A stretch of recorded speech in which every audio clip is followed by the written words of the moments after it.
Lo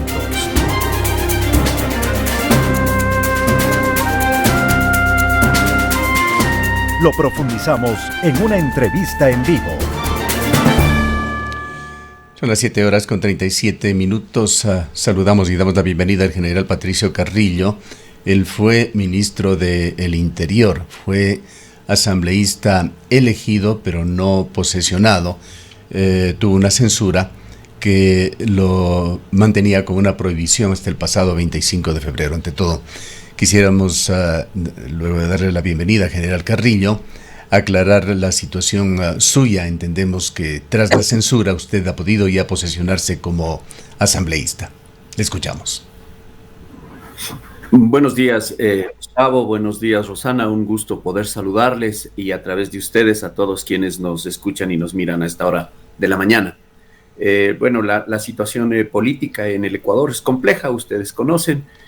Nosotros recibimos el beneficio ciudadano, fuimos la segunda lista más votada a nivel nacional. Sin embargo, esa fuerza, esa soberanía que radica en el pueblo no fue aceptada políticamente cuando decidieron hacer un pacto que hoy se maneja todavía en la Asamblea Nacional. Nosotros desde la racionalidad hemos aceptado y nos mantenemos al margen hasta el momento, realizando las diligencias que corresponden en los ámbitos internacionales para que se respete esa voluntad ciudadana. Mientras tanto, yo tengo ahí la asambleísta que actúa en el curul, están dentro de la bancada de Construye y venimos tratando de hacer el aporte que se necesita para el Ecuador. La capacidad de maniobra es muy baja. Nosotros hubiésemos querido implementar varias de las leyes que estaban en el programa de gobierno. No se han podido todavía cristalizar, pero el tiempo poco a poco lo irá diciendo. La agenda legislativa no la descuidamos, estamos pendientes de lo que sucede en el país. Hoy básicamente con los resultados de la consulta sobre la base de las reformas que tienen que hacerse y en eso continuaremos trabajando. Si nos puede también indicar qué es lo que sucede desde un punto de vista legal, desde el punto de vista también de las regulaciones de carácter electoral. ¿Qué pasa con la dignidad para la cual usted fue electo? Pues entendíamos que esta censura vencerá, el 23 de febrero del 2025. ¿Qué es lo que va a suceder en ese momento? Y nosotros nos vamos a mantener en este compás de espera hasta que la situación se defina en el ámbito que corresponde. Electoralmente no hay ninguna complicación, el tema es político, ni siquiera legalmente no hay complicación, el tema es eminentemente político y vamos nosotros a llegar en algún momento a posesionarnos. Sin embargo, estamos trabajando, insisto, en esas leyes que fueron los programas que habíamos planteado. Correcto. La ley de inteligencia, la ley de contrainteligencia son mecanismos indispensables hoy para enfrentar estos mecanismos. La ley de lavado de activos, hoy más que nunca se hace tan necesaria una ley que permita mantener un perfil genético para identificar responsables de tantos hechos violentos que quedan en impunidad. Bien, muchísimas gracias por esa aclaración. En todo caso, quisiéramos ir a lo que está haciendo el movimiento Construye, que se ha convertido en una fuerza de oposición al actual gobierno. Por lo menos varios temas de discrepancia han surgido en los últimos tiempos. Pero iniciemos con esta noticia criminis con la que se pide desde el movimiento al cual usted se pertenece, Construye, a la Fiscalía investigar a José Serrano, Diego Sánchez y Pedro Solínez. ¿Qué es lo que se argumenta aquí? ¿Qué es lo que se pide que haga la Fiscalía? Bueno, yo creo que el movimiento Construye lo único que hace es recoger un pedido que se encuentra en la conciencia nacional.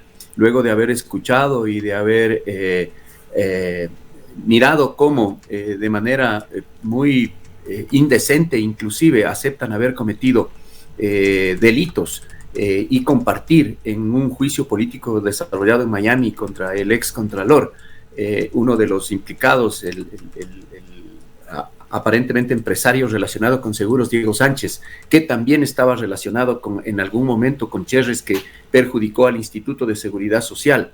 con los dos exministros que coincidencialmente también se encontraban en funciones cuando sucedió el atraco de los 950 millones a Lispol, tanto el exministro del Interior y de Gobierno como el ex superintendente de bancos y luego ministro de Gobierno. Entonces, creo que todo el Ecuador demanda no solamente transparencia. Esta noticia criminal salió, fue cuando uno de los fiscales de la Florida preguntaba al implicado si había cometido un delito y si lo había cometido en conjunto con tal persona, y lo aceptaba. Por consiguiente, en el Ecuador, yo creo que más allá de la noticia criminal, debía haberse iniciado un proceso de oficio. Sin embargo, creo que es necesario en virtud de mantener un silencio, y creo que el movimiento Construye, que no es que se mantiene en oposición al gobierno, se mantiene en una posición clara de transparencia, de democracia, en una posición en la cual nosotros pretendemos que el Ecuador, que está viviendo una realidad ante la presencia de mafias y de organizaciones involucradas en la política, puedan tener ya una visibilización y desde la justicia una sentencia. Entonces, están claros los argumentos jurídicos y ya le corresponde al sistema judicial iniciar las acciones que correspondan. Cuando se corrió con este proceso electoral, usted de hecho estaba con Construye, y Construye era parte del movimiento de Fernando Villavicencio con gente buena. ¿Cómo ha visto usted el desarrollo de este juicio? ¿Cómo se ha ventilado y cómo están las instancias a las que se ha llegado en la investigación de este magnicidio? Preocupados porque nosotros sabemos y entendemos perfectamente cómo el crimen organizado ha permeado al Estado ecuatoriano. Nosotros tenemos una comprensión ya muy diferente y creo que el Ecuador debe cambiar conceptualmente algunos temas, entre esos el de soberanía y el de crimen organizado. Crimen organizado ya no es lo que en su momento la Convención de Palermo había manifestado, que es la asociación entre 2 o 3 personas con fines de enriquecerse ilegalmente. Yo creo que ahora el crimen organizado en el Ecuador, al menos tal como hemos visto, es una estructura política que apoyada en un empresariado corrupto que genera fraude procesal con grupos de abogados y que genera también deslegitimación de la política con medios de comunicación que trabajan para las organizaciones mafiosas, mantienen en una posición de violencia y de fuerza con algunos personajes que se les autodenomina capos, pero la estructura política es la que dirige todo este mecanismo. Por consiguiente, creeríamos que hay que ir y enfocarse hacia allá. Si nosotros miramos lo que está pasando y lo que ha sucedido desde el año 2016 con el caso de Brecht y luego con lo que ha venido ya encontrándose, cuando estábamos nosotros en funciones, tanto en la Policía Nacional como en el Ministerio del Interior, logramos la desarticulación de organizaciones que hoy han permitido descubrir el caso Metástasis, el caso Purga y el caso Plaga. Y voy a ser muy concreto. Nosotros detuvimos a Salcedo y luego de la detención de Salcedo se ha logrado determinar este empresariado corrupto que en los hospitales, en la pandemia especialmente, con toda la irracionalidad y con toda la situación de debilidad que nos encontrábamos, pero ellos se dedicaron a hacer negocios con el Estado. Y a partir de la detención de Salcedo y de las investigaciones de este grupo empresarial ligado inclusive a una familia política de Guayaquil, se ha venido destapando todo lo que se descubrió. Luego se procedió a la detención de alias El Patrón, Norero, y cuando se incautaron los bienes y se incautaron los teléfonos, los dispositivos móviles, y ya se ha hecho la extracción de la información, nos ha permitido descubrir lo que estaba sucediendo, pero que nosotros ya lo percibíamos y lo vivíamos. Vivíamos que políticos compraban habeas corpus y estas medidas jurisdiccionales fueron puestas al mejor postor dentro de acciones absolutamente mafiosas. Y ahí empieza esta ola de violencia, tanto en los medios de comunicación, en los centros penitenciarios, y una ola de violencia en las calles. Entonces, a partir de todos estos mecanismos, el Ecuador creo que debe entender de manera distinta lo que está sucediendo. Y el último conflicto con el gobierno mexicano, sin duda, también tiene que ver con esta posibilidad de entender los conceptos de soberanía muy diferentes. Han destrozado el sistema de justicia para que quede en impunidad delitos excepcionalmente dolosos y no han permitido que en la Asamblea Nacional se debatan leyes de calidad. Esa es parte de la obstrucción que hacen aquellos interesados que están trabajando para las organizaciones criminales. ¿Cómo ha visto usted, por otra parte, esas develaciones que se van dando en el caso Encuentro? Supuestamente un plan urdido por el correísmo para poner a varios políticos, incluyendo al expresidente de la República, Lenín Moreno, en la cárcel, y se habla de temas que realmente rayan con lo macabro en esos planes.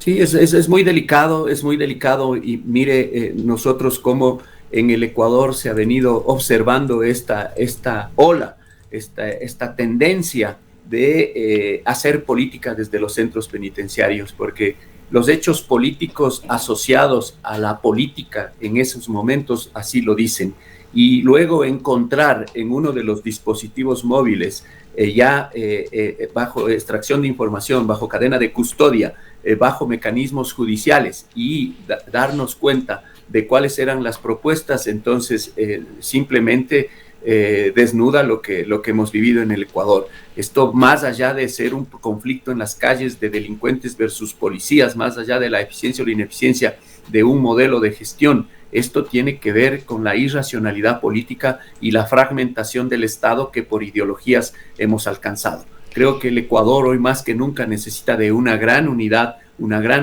que recoja a los mejores elementos que pueda tener la sociedad ecuatoriana para plantear un programa de gobierno que nos permita realmente recuperar ética pública, recuperar dignidad y hacer política, de esa política que cambia realidades y no esa política que mata, una política que tiene tanto poder que, a pesar de que la cooperación internacional ha ofrecido $5 millones por información para conocer con evidencia física y material los autores intelectuales del magnicidio de un candidato presidencial como fue Fernando Villavicencio, no se ha logrado todavía. General Carrillo, ¿cuál es su opinión con respecto a los juicios de valor que se hacen sobre el gobierno de Guillermo Lasso, gobierno del cual fue usted parte y con una posición muy conspicua?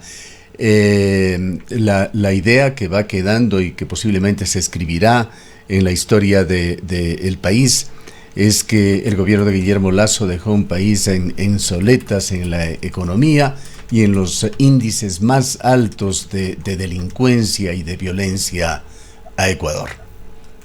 Mire, la política es una narrativa y un relato que la van imponiendo, pero el Ecuador ha venido sufriendo en términos de economía algunos fenómenos que no los hemos podido resolver justamente por esta polarización.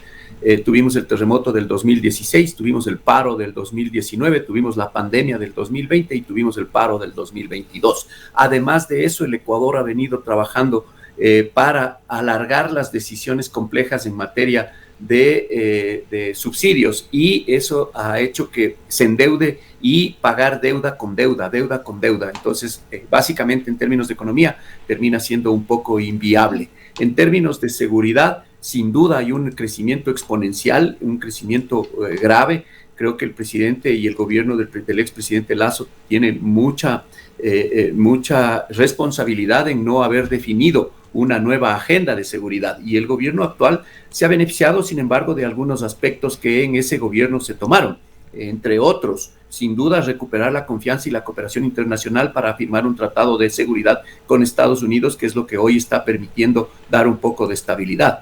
En segundo lugar, haber realizado un mecanismo de fortalecimiento y de depuración, tanto en Fuerzas Armadas como en Policía Nacional. Recuerde que nosotros iniciamos un proceso de 10,000 funcionarios de policía incorporados al sistema, se inició un proceso para el sistema de justicia con jueces anticorrupción, se inició un proceso para fortalecer y la compra de logística y de vehículos 4x4, 4x6 y 4x8 para Fuerzas Armadas que trabajen en frontera, se incorporó 1,500 agentes penitenciarios. Además de eso, en algunos otros temas, las detenciones que yo ya mencioné, tanto de Norero, que permitieron romper con eso que venía sucediendo en el Consejo de la Judicatura, y ahora tener preso. Una cosa es hacer política de seguridad con el expresidente del Consejo de la Judicatura, Vilman Terán, vendiendo habeas corpus, y otra cosa es ya con él sometido a la Administración de Justicia. Entonces, sí hay algunos mecanismos que sin duda no se pudieron concretar, como entre ellos, insisto, la creación de una nueva agenda de seguridad que dé un nuevo rol al Consejo de Seguridad Pública y del Estado y que defina con claridad la política exterior para no vivir lo que ya vivimos con la Embajada de Argentina y la fuga de una ex ministra sentenciada por temas de corrupción y la posibilidad que se venía trabajando bajo ese mismo concepto en la Embajada de México. Además, la política de inteligencia, la política carcelaria, la política criminal. Entonces, definir todos estos mecanismos en una agenda prospectiva, en un instrumento de inteligencia, creo que es necesario. Y esas son las deudas que sin duda la vamos dejando. General Carrillo, muy buenos días. En otro tema, el ex defensor del pueblo, Freddy Carrión, acaba de salir en libertad el día de ayer, luego de 3 años de estar preso por una sentencia que no ha sido ejecutoriada. Él le ha mencionado en sus primeras declaraciones a usted el día de ayer, entre otros funcionarios, el expresidente de la República, Lenín Moreno, a la exministra María Paula Romo, calificando que este proceso en su contra fue una persecución política por su posición fundamentalmente respecto de las protestas de octubre del año 2019. Freddy Carrión interpuso una denuncia en la Fiscalía General del Estado por lesa humanidad contra el Estado ecuatoriano, entre ellos usted como parte de, en ese momento, en la comandancia de la policía, quizás como brazo derecho de la exministra María Paula Romo, y además por haber presentado un informe que en ese momento daba cuenta de los excesos y los abusos de las fuerzas del orden durante estas protestas. ¿Cuáles son sus comentarios al respecto y en qué estado quedó esta denuncia? De todas maneras, son acusaciones graves, son acusaciones de lesa humanidad. Mire, en ese sentido, desde el 2019, ese informe no ha carecido de ningún mérito judicial.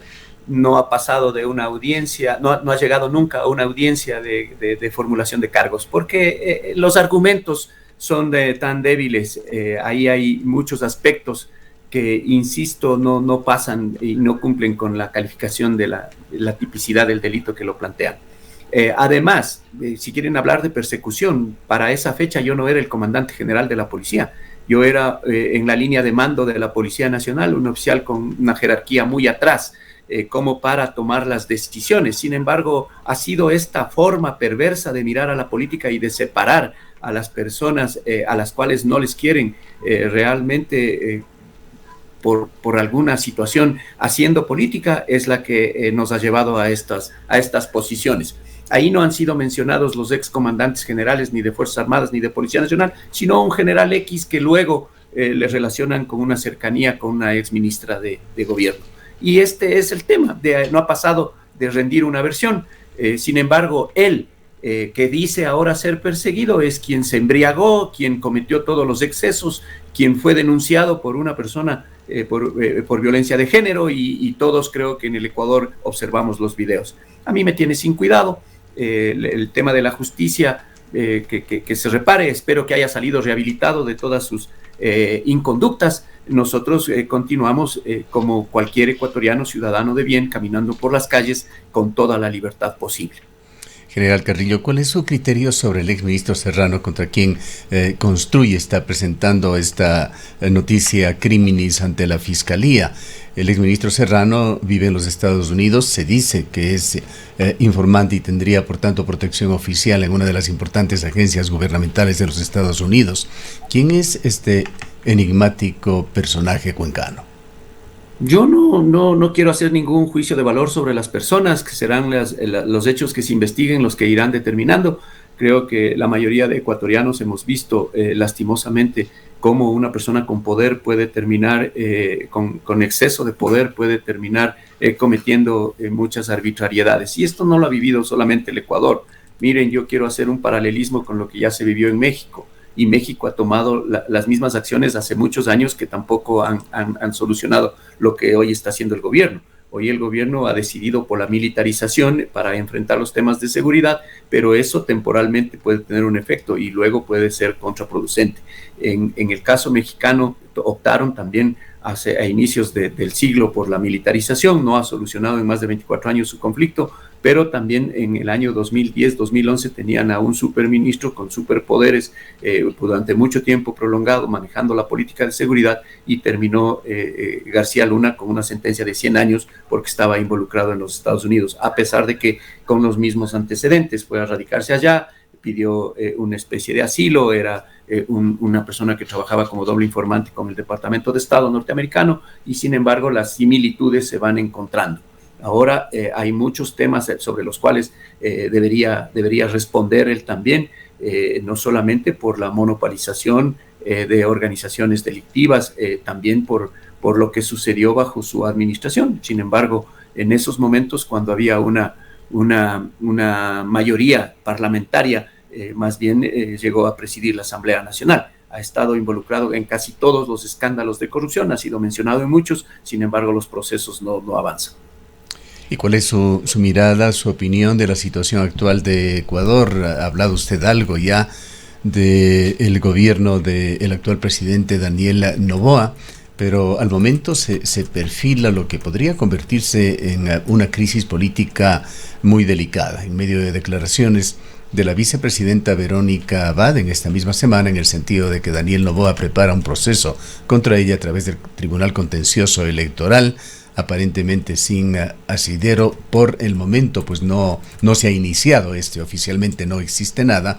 Sin embargo, de alguna manera se sustenta esa advertencia de la vicepresidenta cuando el consejero de Participación Ciudadana y Control Social, Juan Guarderas, anuncia que el día de hoy hará una denuncia de carácter electoral en contra de la vicepresidenta. Mire, la dinámica de la política en el país es demasiado volátil. Yo creo que hace falta cohesionar, hace falta una gran alianza, un gran pacto de unidad en el Ecuador. Nosotros temas personales terminamos convirtiéndoles en problemas de Estado. Me parece que hay una inmadurez política. Me parece que estas posiciones lo único que hacen es fragmentar más y no permiten que lleguemos a soluciones, y solo mirando el cortoplacismo con fines electorales, el Ecuador retrasa sus posibilidades de progreso y de desarrollo. La libertad, la seguridad, el bienestar social, la prosperidad de los ecuatorianos no puede estar en manos de caprichosos o en manos de personajes que deciden hacer política no para cambiar una realidad, sino con cualquier otro fin de índole e interés personal. Eso creo que hay que cambiar. Sin embargo, si hay los méritos necesarios y las denuncias se las plantea bajo la posibilidad inclusive de que sean definidas como temerarias, creo que hay que hacerlo, pero solamente plantearlo en los medios de comunicación y mediatizar unos aspectos para generar en las redes sociales y en los medios de comunicación algunos conflictos, me parece que son errores. Más bien creería que si el Ecuador está pensando en salir del hueco en el que nos encontramos hasta el momento, creo que hay que definir un gran programa de gobierno que reúna todos los aspectos y las demandas ciudadanas. Creo que es el momento, creo que hay muchos actores y muchas organizaciones políticas en territorio y en todos los sitios que están pensando de la misma manera, y ojalá se logre concretar. Creo que estamos a tiempo para presentar una gran candidatura de unidad y un gran programa de gobierno. Y el resto, aquellos que han tenido la oportunidad y que han desperdiciado la oportunidad de ejercer desde el Ejecutivo y desde el Legislativo las acciones que correspondan, creo que también deberían merecer el rechazo ciudadano. Sin embargo, a veces la elección no depende solamente de los argumentos que se puedan plantear, sino depende de muchos otros aspectos. Los partidos políticos deben tener mayor responsabilidad para escoger muy bien sus liderazgos y para hacer aquellos planteamientos que creo que el Ecuador necesita. ¿Cuál es el momento político del movimiento Construyo? ¿Se ubica en la oposición al presidente de la República, Daniel Noboa, luego además de estos impases entre el presidente de la República, la líder del movimiento Construye, María Paula Romo, estos intentos, se ha dicho, de desaparecerle al movimiento? Usted nos manifiesta que muy probablemente para el 2025 estarán conformando una gran alianza, entenderíamos. Sería importante que usted nos pueda comentar con quiénes se está juntando el movimiento Construye, cuáles son los otros movimientos o ámbitos de la política ecuatoriana que se sumarían a este proceso. Coméntenos, por favor, estos detalles. Mire, yo lo que estoy manifestando es que el Ecuador necesita, no necesariamente que estemos trabajando en ese sentido, pero el Ecuador necesita una gran unidad, un gran pacto que permita, insisto, recogiendo las demandas ciudadanas, poder plantearlas en un gran programa de gobierno. La posición de lo que yo he mirado, porque no he participado directamente con el movimiento Construye, pero de lo que yo he mirado, la posición es una posición absolutamente democrática, no es una oposición ciega. Han estado en las votaciones que merecen el respaldo, y a pesar de que algunas han sido muy criticadas, como la ley de acoso, por las cámaras, por algunas estructuras empresariales en el país que ven como algo muy complejo, inclusive en algunos temas que a mí me parece que no corresponden a la realidad que vive el Ecuador, han votado a favor para generar justamente esta unidad. Como la última ley para que los recursos se reviertan sin ingresar a la caja fiscal a los municipios, pero no han pedido la depuración en los municipios. Los municipios en muchos espacios tienen base electoral, organizaciones políticas que manejan cantones y que desde los cantones tampoco han logrado implementar una gran política de prevención que ayude a enfrentar toda esta delincuencia y esta criminalidad organizada. Sin embargo, esa forma democrática de mirar la han construido. Ahora, desde el otro lado, en cambio, yo no sé si ya con los últimos sucesos, especialmente lo que sucedió con el gobierno mexicano, existe una ruptura con aquellos que pactaron desde el inicio, tanto con la Revolución Ciudadana como con el Partido Social Cristiano, que son más bien quienes tienen mayor responsabilidad. Han gobernado ciudades como Guayaquil, como Manta, como Esmeraldas, como Quevedo, como Machala, ciudades complejas en términos de seguridad, y ellos han dirigido la política local. Sin embargo, no se quieren hacer responsables de lo que ha sucedido. Todo este cambio cultural y toda esta ola extrema de violencia que se vive. Entonces, me parece que el movimiento Construye más bien ha tenido una posición democrática, una posición de unidad, y así trataremos de que se mantenga. Insisto, ahora la invitación es para todos aquellos que pensando en el Ecuador quieran organizar, y no solamente para actores políticos, porque hay actores que están por fuera de la política, pero que reciben el impacto de las decisiones negativas. Por ejemplo, las cámaras, la Cámara de Industrias, Cámara de Producción, que no son parte del COSEPE, la Asociación de Municipalidades, el consejo, los consejos provinciales, las universidades. Es decir, ahora todos los actores, creo que en virtud de lo que estamos viviendo, debemos provocar un gran programa de gobierno con metas, con prioridades, con presupuesto. Se habla de un plan de seguridad sin presupuesto, no se ha invertido para mejorar las capacidades del sistema de inteligencia, no se ha hecho las depuraciones que se necesitan adicionales en el sistema tanto de control en la superintendencia de bancos, en la superintendencia de compañías, para hacer un seguimiento al dinero, en la unidad de análisis financiero. Es decir, hay todavía mucha tarea que hacer, pero se necesita esta unidad. General Carrillo, con su larga experiencia como policía, como cogobierno, ¿cómo ve usted el enfoque que dio este gobierno en su lucha contra las mafias, la delincuencia, la violencia, fundamentalmente con los estados de excepción a los cuales nos veníamos acostumbrando ya desde ese tiempo, pero esta figura particular del conflicto armado interno, que fue justificado o ratificado incluso por la Corte Constitucional? ¿Ha sido esto lo más adecuado o más allá de eso? ¿Era inevitable para Ecuador? Y también dentro de su comentario me gustaría conocer su punto de vista sobre si es que se generan problemas, se traslapan competencias entre la policía y el ejército. Mire, yo creo que fue una decisión acertada en su momento, pero una política de militarizar el país de manera permanente me parece que no es la posición más adecuada, porque el impacto siempre va a tener una dimensión tiempo-espacio. En un determinado lugar donde están presentes y en un determinado momento pueden disuadir, y eso de hecho se logró.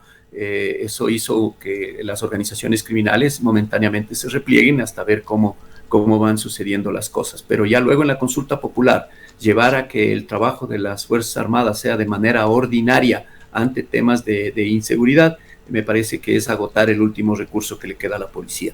Ahora, mantener un conflicto armado no solamente que es caro, sino que en términos en términos de resultados, deberíamos preguntarnos si en algún momento de la historia, cómo se salen de las guerras y si hay ganadores reales. Hay personas que han perdido menos, hay sociedades que han perdido menos en una guerra, pero todos salimos perdiendo.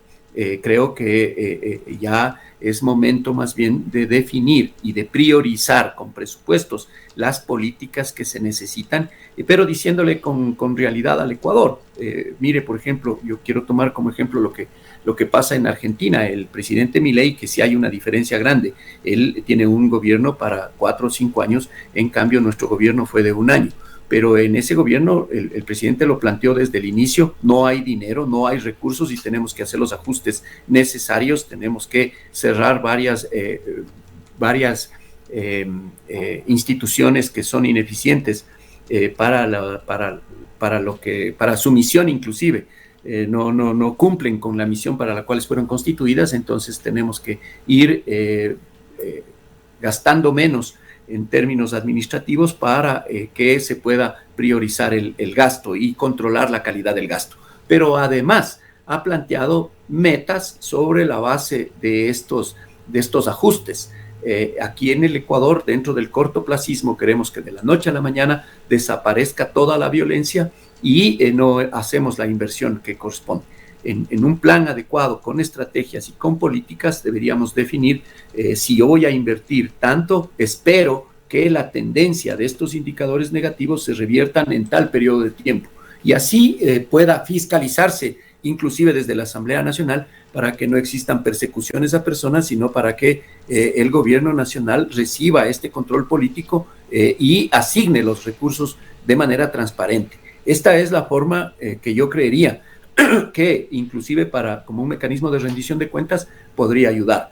No he visto hasta ahora, el gobierno, insisto, se ha beneficiado de muchos aspectos, ha tomado una decisión valiente como fue lo del conflicto, pero ahora deberíamos pensar en cómo desescalar ya el conflicto armado y el conflicto interno para provocar incluso que desde el exterior pueda venir inversión al país, porque ¿qué empresario quiere traer dinero acá con los temores que existen no solamente a la inseguridad jurídica, sino a la inseguridad y a la violencia física que se vive? Entonces creo que son momentos que ya, sin haber sido superados, creo que son momentos que ya merecen una definición de política mucho más clara y no una lluvia de ideas para ir saliendo reaccionando ante las situaciones que vamos viviendo.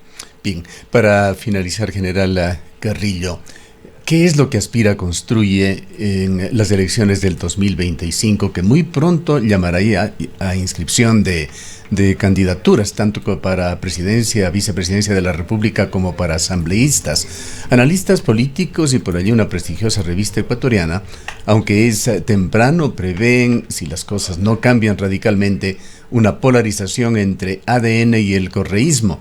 ¿Sería suficiente para construir lograr como objetivo un bloque importante en la Asamblea, o tiene una aspiración más alta? No, yo no he conversado con ningún líder del movimiento Construye, pero insisto, lo que nosotros vamos mirando nos permite colegir que ante la falta y ausencia de liderazgos que existen en el Ecuador, habrá que unirse a la mejor opción o plantear una opción independiente. Yo creo que Construye tiene una gran candidata, no sé si estará en la mirada personal de la persona, pero podrían ir por ahí. El resto, en la Asamblea Nacional se han provocado varios liderazgos, y no solamente pensar en lo que viene en el 25, porque no se puede hacer política solamente para las elecciones presidenciales. Tiene que pensarse en con quiénes van a trabajar en territorio en el 27, los municipios y las prefecturas. Esto es fundamental, esto me parece que es importante, con proyectos políticos de mediano y de largo plazo. Hoy más que nunca el Ecuador necesita recuperar liderazgos e incorporar a la juventud, que no miren a la política con desprecio, sino que más bien miren como la posibilidad para transformar lo que hoy estamos viviendo. Y creo que los jóvenes tienen una gran oportunidad y el Movimiento Construye ha abierto esa oportunidad, no solamente en determinadas geografías, sino a nivel nacional y a todas las clases políticas y etnias bienvenidas al movimiento desde lo que he mirado, sin, insisto, haber conversado con ninguno de los actores. Bien, muchísimas gracias por haber estado con nosotros, general Carrillo.